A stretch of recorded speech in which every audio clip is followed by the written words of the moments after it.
Magandang umaga po kapamilya, ito po si Father J-Boy at tayo na po at magkape at padasal. May isang sikat na gumamit sa computer table sa Terminal 2. Nandun po kasi ako. Pagkagamit, iniwanan nila ang kanilang basura doon.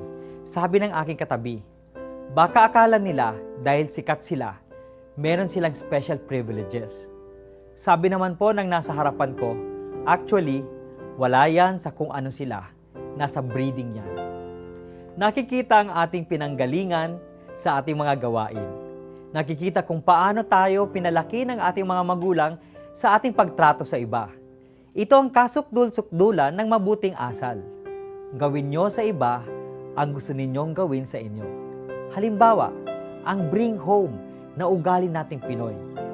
Marami tayong kilala na nakahanda na ang supot sa simula pa lang ng linya sa buffet table. Nag-uumpisa pa lang ang party, nagbabalot na siya. Gusto mo bang maubusan ng pagkain? Paano kung ikaw ang naghanda?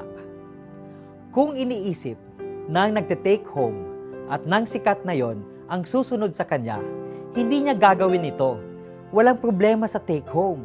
Basta tapos na ang lahat kumain at ang may handa ang nagbigay sa iyo. Ang taong laging inuuna ang kapakanan ng kapwa ay laging mabuti ang kanyang asal. So pagdasal po natin, naway mawala sa ating kultura ang ugali na makasarili. Magandang umaga po.